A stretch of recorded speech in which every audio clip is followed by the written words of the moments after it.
In 1933, a farmer in Iowa walked out to his front porch, looked at the land his grandfather had broken with his own hands, and watched a stranger nail a foreclosure notice to his door. That year alone, over 200,000 farms were seized across America. A third of all American farmers lost everything between 1929 and 1933. Their land didn't just disappear. It went somewhere. It went to insurance companies. It went to loan outfits. In some counties, these firms ended up owning half the land. Half. And nobody talks about this part. We remember the stock market crash. We remember the breadlines. But the real story of the Great Depression wasn't what happened on Wall Street. It was what happened to the dirt beneath people's feet. Now, here's why I'm telling you this. Because it's happening again. Not the way you think, not with bank notices nailed to doors. This time it's quieter, slower, almost invisible. And if you're not paying attention to the pattern, you'll miss it until it's too late. Welcome back. Today we're talking about something I've been researching for months, and honestly, the deeper I got into this, the more unsettling it became. We're going to break down what I'm calling the silent foreclosure of 2026. And no, this isn't another doom and gloom housing crash prediction. This is something different, something historically documented, cyclically predictable, and already in motion right now. Let me set the stage. In 1997, two historians named Neil Howe and William Strauss published a book called The Fourth Turning. And their thesis was straightforward but radical. They argued that American history doesn't move in a straight line. It moves in cycles, roughly 80 to 100-year cycles, each divided into 4 phases, almost like seasons: spring, summer, fall, and winter. They called these phases turnings. The first turning is a high, a period of confidence and institutional strength, like post-World War II America. The second is an awakening, a time of spiritual and social upheaval. Think the 1960s counterculture revolution. The third is an unraveling, where institutions weaken and individualism rises, which tracks with the culture wars and political fragmentation from the 1980s through the 2000s. And the fourth turning, the winter, is the crisis. It's the season where the old order breaks apart and a new one is forged, often painfully. Here's the thing. Strauss and Howe mapped these cycles back 5 centuries of Anglo-American history. The American Revolution, the Civil War and Reconstruction, the Great Depression, and World War II. Each one separated by roughly 80 years, each one following the same seasonal pattern, and each one culminating in a fourth turning that fundamentally restructured who owns what, who has power, and who gets left behind. Their projection, made back in 1997, was that the next fourth turning would begin around 2005 to 2008. The 2008 financial crisis fit that timeline almost perfectly, and they predicted the climax, the peak of tension and restructuring, would arrive sometime around 2025 to 2026. Neil Howe himself, in his 2023 follow-up book, The Fourth Turning Is Here, confirmed that we are deep inside this crisis period right now, and that the resolution likely extends into the early 2030s. Now, critics exist. Peter Turchin, a specialist in historical dynamics, has called the theory more prophecy than science. That's a fair point. This isn't physics, it's pattern recognition applied to history. But here's what I find hard to dismiss. When you look at the data, when you look at what's actually happening to land ownership, to housing affordability, to who is buying property and who is being pushed out, the pattern doesn't just rhyme with history. It echoes it. And that's what this video is about, not the theory itself, the data, the mechanism, the actual documented transfer of land wealth that is already underway. My thesis is simple. During the winter phase of every 80-year cycle, the most significant transfer of wealth isn't in stocks or debt. It's in real, physical land. And the next few years are positioned to erase the middle class's land equity in a way we haven't seen since the 1930s. Not through a dramatic crash, through something much more subtle, a silent foreclosure. Let me show you the blueprint. Let's go back to the last time America hit this exact point in the cycle. The 1930s, the last winter. Most people think the Great Depression was primarily about the stock market. Black Thursday, October 1929, shares plummeting, fortunes wiped out overnight. And that's true. But the stock market crash was the trigger. The real destruction happened on the ground, literally. Before the crash even hit, American farmers were already drowning. The agricultural depression actually started a full decade earlier in 1920. During World War I, the government had encouraged farmers to expand production, grow more wheat, raise more livestock, feed the Allies. Farmers took out loans, bought more land, invested in new equipment. Then the war ended. European demand collapsed, crop prices tanked, and farmers were stuck with massive debts on land that was suddenly worth a fraction of what they'd paid. Here's the data. The average foreclosure rate between 1913 and 1920 was 3.2 per 1,000 farms. By 1926, that number had jumped to 17.4 per 1,000. And by 1933, at the absolute peak of the crisis, it hit 38.8 per 1,000 farms. That's more than a tenfold increase. Between 1929 and 1933, a third of all American farmers lost their farms. In Minnesota alone, from 1926 to 1932, over 1,400 farms totaling nearly 259,000 acres were seized through foreclosure. An estimated 60 out of every 1,000 farmers nationwide either lost their land or filed for bankruptcy. The USDA reported that nominal farmland prices fell from a post-World War I high of $69 per acre to just $35 per acre by the late 1930s. That's a 50% collapse in land value. But here's the part that matters most for what we're discussing today. Where did all that land go? It didn't just sit there. Large loan companies and insurance corporations purchased the repossessed notes from banks for less than 1/4 of the note's original value. Historical records from Davis County describe how in some communities, these companies ended up owning half of all the land, half of an entire community's land, controlled by a handful of outside corporations. The farmers who'd built those communities, who'd broken that soil, were reduced to tenants on land they once owned. The lucky ones got to stay and sharecrop. They'd farm the land and split the income, half to them, half to the company. The unlucky ones just left. Farm workers became migrants. Families that had been on the same land for generations loaded everything into trucks and headed west. That's the real story of the Dust Bowl migration. It wasn't just drought, it was dispossession. The government tried to intervene. FDR's Agricultural Adjustment Act in 1933 attempted to stabilize farm prices. The Federal Farm Board before it, under Hoover, had tried making loans to cooperatives. But the damage was already done. The ownership transfer had already happened. By the time the New Deal kicked in, the land had already changed hands. And this is the critical insight. The mechanism wasn't some grand conspiracy, it was structural. Farmers took on debt during a boom. Prices collapsed. They couldn't service their debt. Banks foreclosed. Banks couldn't hold the assets either. So they sold the notes at pennies on the dollar to entities with cash. Those entities, insurance companies, investment firms, large agricultural operations, were the ones with liquidity during a crisis. They could buy what nobody else could afford. The devaluation creates the opportunity. The crisis provides the buyer. Now, let's go back one more cycle, the mid-1800s, the cycle before the 1930s. In the 1830s and 1840s, rising commodity prices enabled large, well-financed farms, particularly the plantations of the South, to push out smaller operations. Displaced farmers looked westward. Then came the Civil War, and with it, one of the most massive land redistributions in American history. The Homestead Act of 1862 promised 160 acres of public land to any citizen willing to settle and cultivate it. Sounds democratic, right? Here's the reality. Of the roughly 500 million acres dispersed by the General Land Office between 1862 and 1904, only 80 million acres actually went to individual homesteaders. The rest went to speculators, cattle barons, mining companies, loggers, and railroads. In the decade before the Homestead Act, nearly 128 million acres had already been granted to railroad companies, often the best agricultural land. The pattern is consistent. Every time the cycle hits, it's winter. Every time the crisis peaks, land concentrates. It flows from the many to the few, from the small holder to the large entity, from the family to the firm. Now let's talk about what this looks like in 2026. The mechanics have changed, but the pattern hasn't. And honestly, the modern version is more sophisticated, which makes it harder to see. Let's start with the numbers that nobody can argue with. As of 2025, about 65% of U.S. households own their home. That's down from a peak of over 69% in 2004. 4 percentage points might not sound dramatic, but that represents millions of families who've been pushed out of ownership and into renting. And the trend is accelerating. The National Association of Home Builders reports that nearly 75% of U.S. households cannot afford a median-priced new home in 2025. The median new home price sits around $460,000.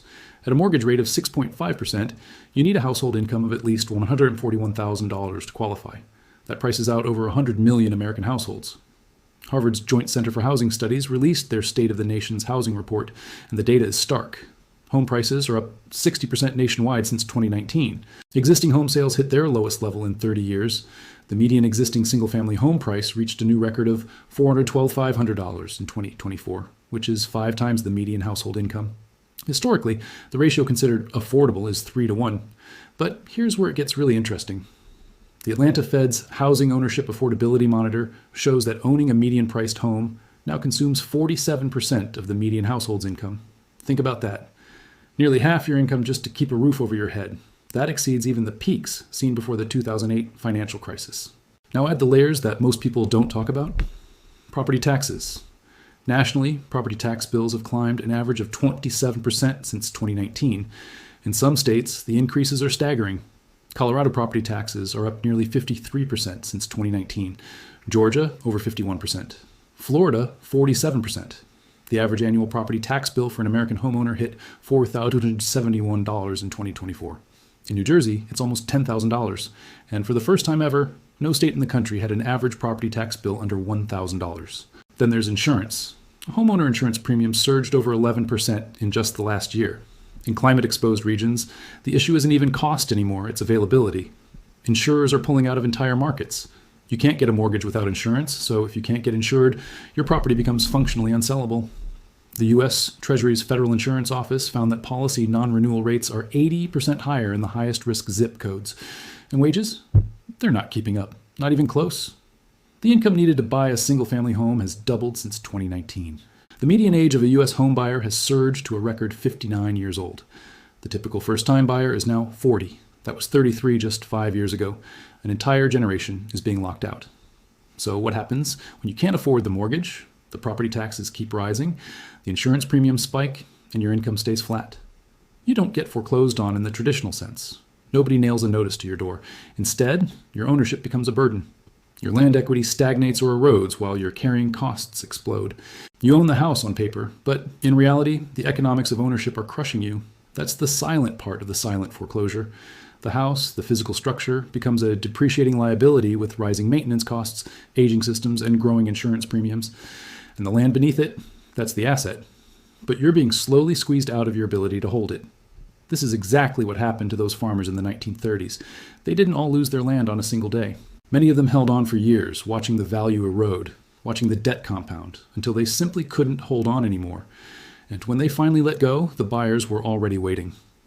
The National Housing Conference released a report in September 2025 that should have been front-page news. It found that nearly one-third of all U.S. metropolitan areas now require double the salary that was once needed to afford a home. Close to half of all metro areas require six-figure incomes to purchase a typically priced home. In 2019, 37% of tract occupations could afford to buy a home with a 10% down payment. By 2024, that number plummeted to just 14%. The middle class isn't losing land in a crash, it's losing land in a slow bleed. So if the middle class is slowly losing its grip on land ownership, the obvious question is, who's picking it up? This is where the modern version of the 1930s insurance company land grab gets really interesting. Real estate investors, both individual and institutional, bought one-third of all single-family residential properties sold in the second quarter of 2025. That's the highest percentage in 5 years. Over the full year of 2024, investors accounted for nearly 26% of all residential home sales, and institutional investors now make up a record high 30% of single-family home purchases, according to data from mid-2025. Now, I want to be precise here because there's a lot of exaggeration on both sides of this conversation. The claim that private equity firms own 20% of all single-family homes is not accurate. According to Brookings, large institutional investors, those owning over 100 homes, own about 3% of the single-family rental stock nationwide. But here's the nuance that matters. In specific metro areas, the concentration is massive. In Atlanta, institutional investor-owned homes make up about 25% of the single-family rental market. In Jacksonville, 21%. In Charlotte, 18%. This is a targeted strategy. These aren't random purchases. A Government Accountability Office report from 2024 detailed that no single investor owned more than 1,000 single-family homes before 2011. By 2015, institutional investors collectively held between 170,000 and 300,000 homes. By 2022, just 32 institutional investors collectively owned 450,000 single-family homes, with the 5 largest holding nearly 300,000 of those. How did it start? The 2008 financial crisis, the previous fourth turning catalyst. When the housing market collapsed, millions of homes entered foreclosure. Institutional investors swooped in with cash, buying foreclosed properties at bulk auctions. Fannie Mae even launched a program called the REO to Rental Initiative in 2012, explicitly allowing pre-qualified investors to bid on large portfolios of foreclosed homes. In 2017, Fannie Mae backed a $1 billion loan to Invitation Homes, one of the largest single-family home investors in the country. Freddie Mac provided $1.3 billion in loans to similar institutional buyers. See the pattern? The government's own housing agencies helped facilitate the transfer of distressed homeowner properties to institutional landlords. The crisis creates the inventory. The institutions provide the capital. The transfer happens. And it's not stopping. It's evolving. The big institutional landlords like Invitation Homes, American Homes for Rent, and Progress Residential are now selling more individual homes than they're buying. But don't mistake that for retreat. They're pivoting to build-to-rent communities. Instead of buying existing homes one at a time, they're building entire neighborhoods designed from the ground up to be rental properties. Build-to-rent construction hit an all-time high recently. These are communities where you will never have the option to buy. The land stays in corporate hands permanently. Now here's where I need you to connect the dots to the 1930s parallel. In the Depression, insurance companies bought distressed farm notes at a fraction of their value. They didn't want to farm the land themselves. They wanted to own it and collect rent from the people who used to own it. The farmer went from owner to tenant on his own land. Today, institutional investors are buying distressed and undervalued properties, or building entire rental communities, and converting ownership opportunities into rental obligations. The family goes from building equity to paying rent. The land stays in corporate balance sheets. The mechanism is different. The outcome is identical. Land concentrates. And it's happening in specific demographic patterns that should concern everyone. Research shows that institutional buyers concentrate their purchases in areas with high density of minority households, high rental populations, and fast-growing communities with younger demographics. The markets being targeted are the ones where working and middle-class families are trying to build wealth. Lawmakers are starting to notice. In 2025 alone, 22 states introduced legislation to limit corporate purchases of residential property. New York's governor proposed a moratorium on institutional investors buying single and two-family homes. Washington State floated caps on how many units a single investor can own, but legislation moves slowly and capital moves fast. The reality is that by the time regulations catch up, the transfer may already be largely complete, just like the New Deal arrived after the farms had already changed hands. So why am I pointing to 2026 specifically? Not 2024, not 2030, but this narrow window right now. Because when you overlay the cyclical timing with the economic conditions, everything converges. Let's start with the cycle itself. Strauss-Howe's framework places the fourth turning's catalyst around 2008, which aligns with the financial crisis. In their original 1997 work, they projected the climax of the crisis would arrive around 2025. Neil Howe's updated analysis in 2023 extends the crisis window through the early 2030s, but emphasizes that the period we're in right now, 2025 to 2027, represents the peak tension point. This is when the Great Devaluation, as some fourth turning analysts call it, is projected to restructure economic fundamentals. Now look at what's actually happening in the economy. U.S. national debt has crossed $36 trillion. The debt to GDP ratio exceeds 120%. A Gallup poll in 2024 showed that only 27% of Americans trust the federal government. Just 12% trust Congress. Political polarization has reached levels where over 80% of Americans view the opposing political party as a fundamental threat, according to Pew Research. Institutional trust is at historic lows across the board. These aren't just social statistics. They're the exact conditions that precede major economic restructuring in every previous fourth turning. The Civil War era, the Great Depression. Each one was preceded by collapsing institutional trust, extreme polarization, and unsustainable debt. But the housing market specifically is where the rubber meets the road for ordinary people. Consider this convergence of pressures hitting homeowners simultaneously. Mortgage rates have been above 6% since September 2022. The 30-year fixed rate averaged around 6.2% in late 2025. That's created what economists call the mortgage lock-in effect. Roughly 2/3 of existing mortgages are locked in at rates below 4%. Those homeowners can't sell without dramatically increasing their monthly payments, so they don't sell. Inventory stays frozen. Prices stay elevated. New buyers can't get in. Meanwhile, the carrying costs of ownership are compounding. Property taxes up 27% since 2019. Insurance premiums spiraling, especially in climate-vulnerable states, which happen to be some of the fastest-growing markets. Utility costs, residential electricity prices up roughly 30% since 2021. Maintenance costs rising with inflation. For homeowners already stretched thin, every additional cost pushes them closer to the breaking point. And for the millions who bought at pandemic-era peaks with adjustable financing or minimal equity, the math is getting increasingly brutal. Here's a scenario that doesn't require a crash to play out. A homeowner bought in 2021 at peak prices. Their property taxes have risen significantly since then. Their insurance premium doubled or their policy was canceled, and they had to find expensive replacement coverage. Their wages grew, but not at the same rate as their carrying costs. Their home's market value may have even declined in real terms, since real year-over-year home price growth turned negative in several markets by mid-2025. This homeowner isn't in foreclosure. They're not even behind on payments. But they're trapped. They can't sell without taking a loss when you factor in closing costs and the reality that they'd be buying into the same inflated market. They can't refinance because rates are higher than their existing loan. And they can't keep absorbing rising costs indefinitely. What do they eventually do? They sell to whoever has cash. And who has cash in a liquidity-constrained environment? The same entities that have always had cash during fourth-turning crises: institutional capital, corporate buyers, the well-positioned few. This is why Neil Howe himself emphasized that fourth turnings don't just destroy old orders. They build new ones.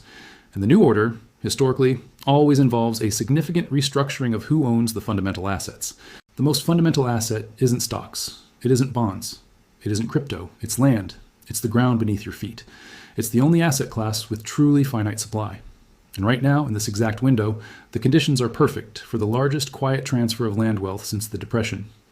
Not because of a single dramatic event, but because of the slow compounding erosion of middle-class land equity. And there's another dimension to this that doesn't get enough attention.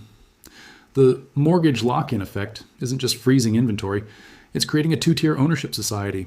Existing homeowners who locked in sub-4% rates during 2020 and 2021 are sitting in golden handcuffs. They can afford to stay, but they can't move. That means they're not selling starter homes. That means the first-time buyer pipeline is clogged.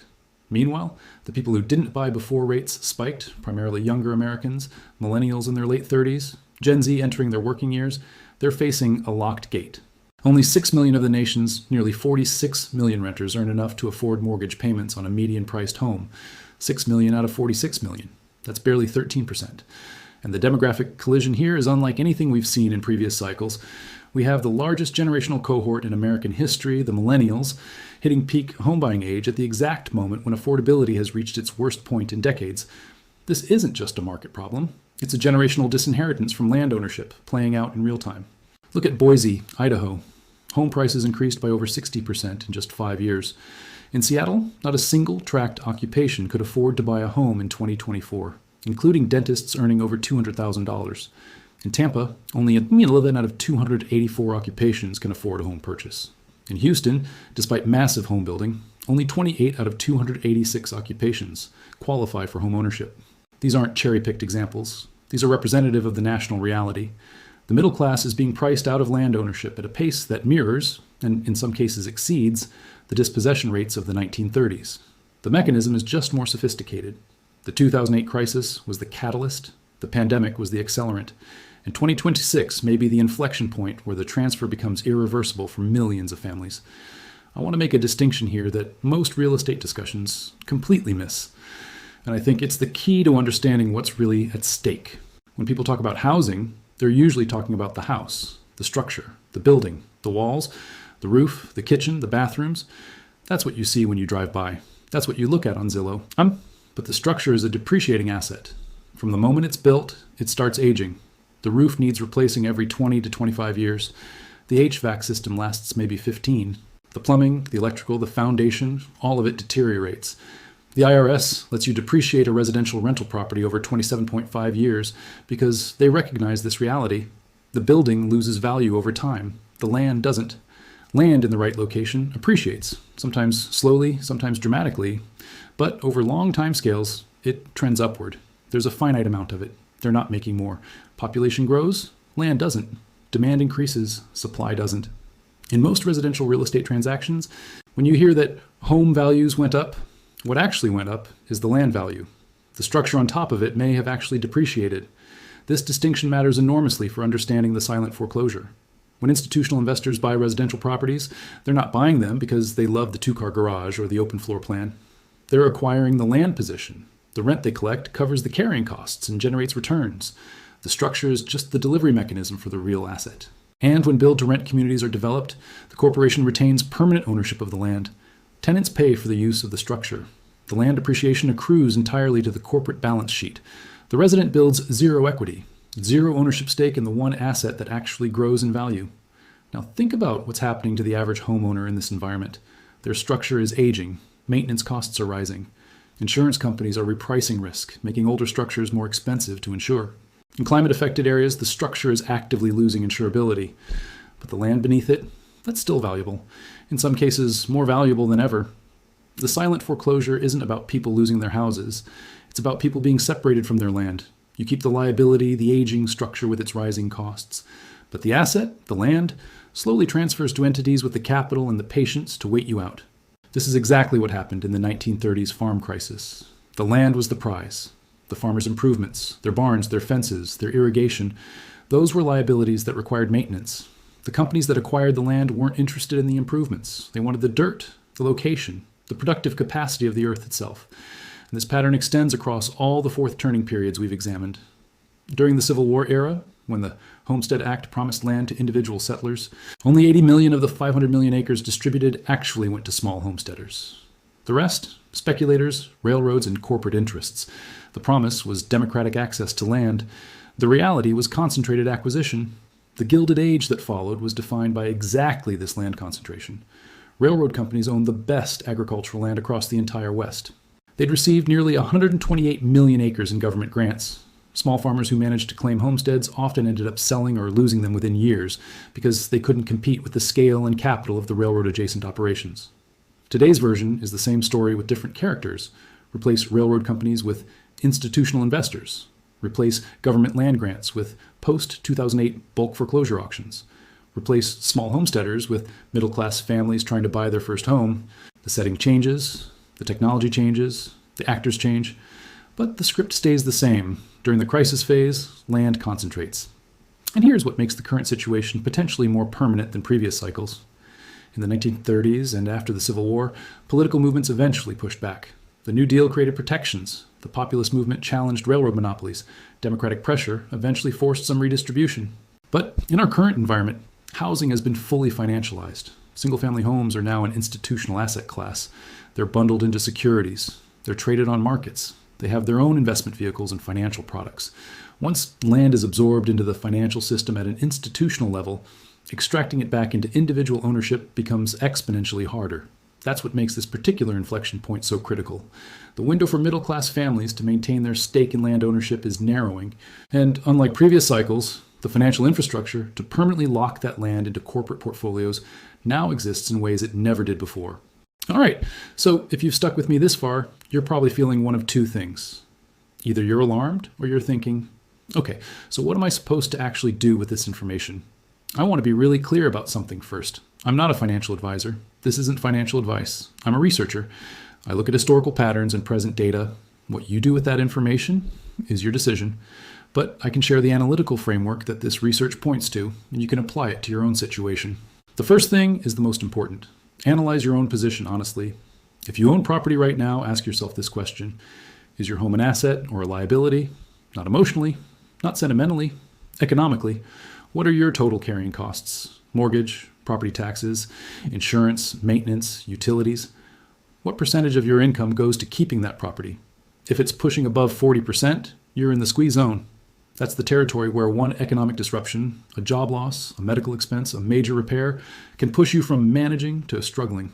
And critically, how much of your property's value is land versus structure? If you're in a high-value land area, you're sitting on a genuine asset. If you're in an area where the structure accounts for most of the value, and the land is cheap, your position is more vulnerable than you might think, because the structure only depreciates from here. Second, understand the difference between leveraged value and actual equity. A lot of homeowners feel wealthy because their home's estimated value is high. But if you bought with minimal down payment and your equity is mostly from appreciation that may or may not hold, your actual position is thin.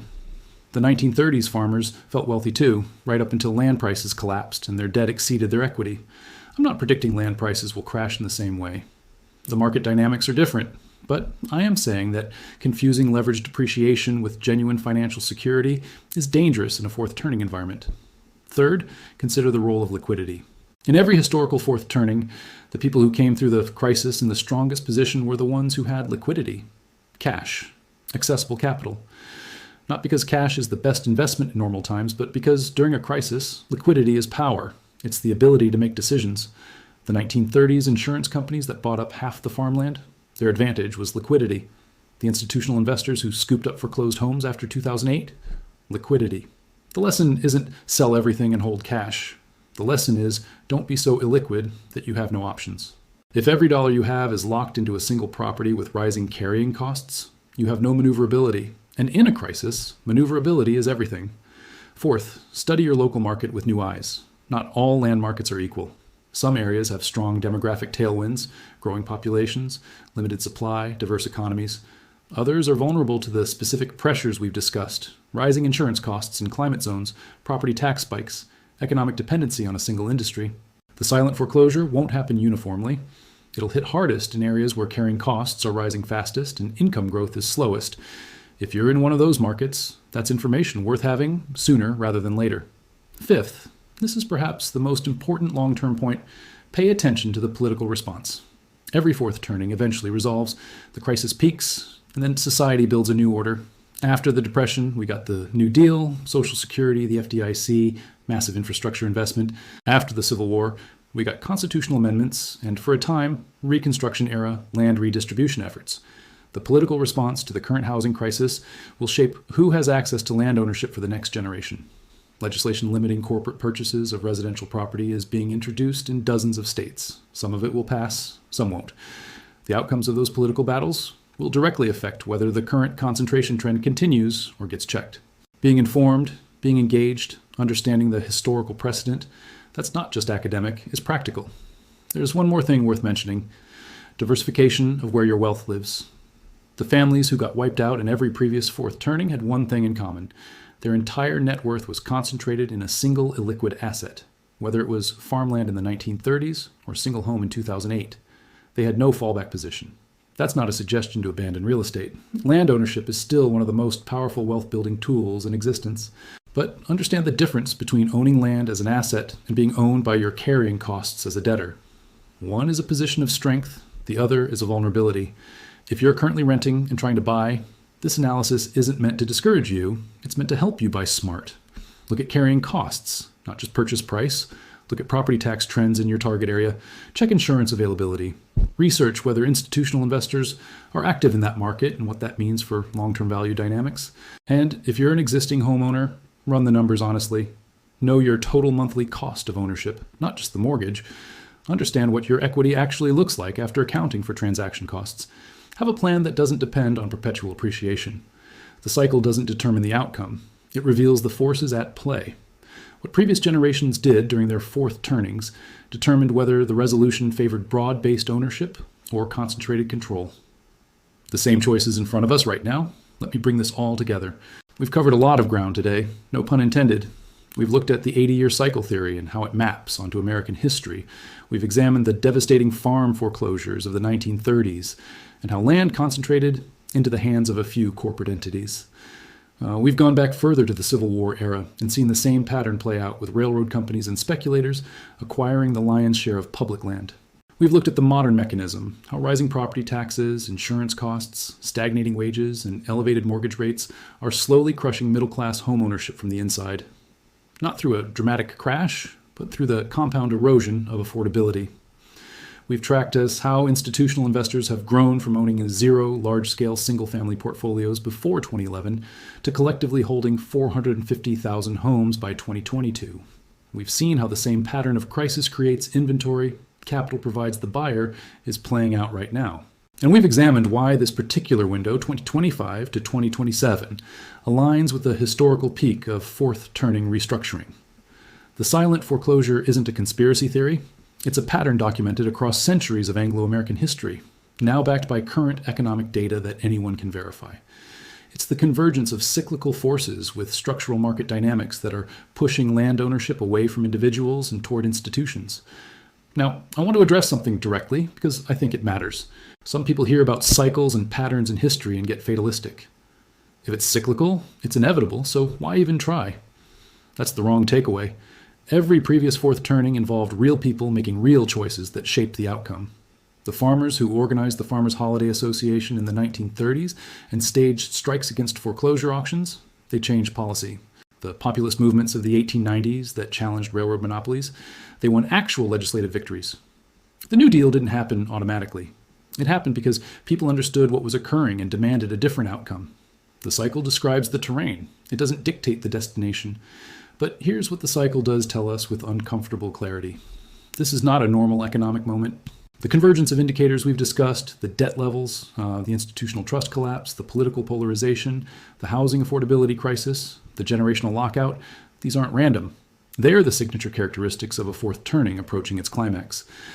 For 82% of Americans who still identify homeownership as part of the American dream, according to Bankrate's 2025 survey, the gap between aspiration and reality has never been wider.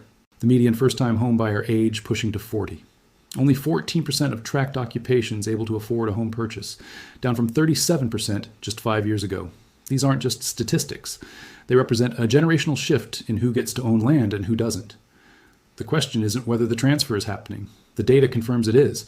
The question is how far it goes and what, if anything, gets done about it. And that depends on how many people understand what they're looking at. Because the genius of the silent part is that it doesn't feel like a crisis while it's happening. There's no single event to point to, no crash headline, no dramatic stock market graph plummeting on cable news. It's just costs going up a little each year, equity not quite keeping pace, the property tax bill a little higher, the insurance premium a little steeper, the dream of ownership a little further out of reach, year by year, quietly, persistently, until one day you look around and realize the land has already changed hands. In the 1930s, those Iowa farmers didn't see it coming either, not until they walked onto the porch and saw the notice on the door. By then, the insurance companies already had the deed. The difference between 1933 and 2026 is that you have access to the data. You have access to the historical pattern. You have access to the information that can help you understand the forces at work and make informed decisions about your own financial position. Every 80 years, this test comes around, and every time the question is the same. Will the restructuring that follows the crisis concentrate land in fewer hands, or will it open up ownership to more people? The answer has never been predetermined. It's always been a fight. After the Civil War, the fight was between homesteaders and railroad monopolies. After the Depression, it was between displaced farmers and corporate land buyers. Today, it's between middle-class families trying to build wealth through ownership and institutional capital, trying to convert that ownership into a permanent rent extraction model. The cycle is real. The forces are measurable, and the outcome is still being written. Use it. If you want to dig deeper into the 80-year cycle and how it's been playing out across every major American crisis, I've covered it in detail in previous videos. Links are in the description. And if this analysis resonated with you, share it with someone who owns property or is trying to buy one. They deserve to see the pattern too. I'll see you in the next one.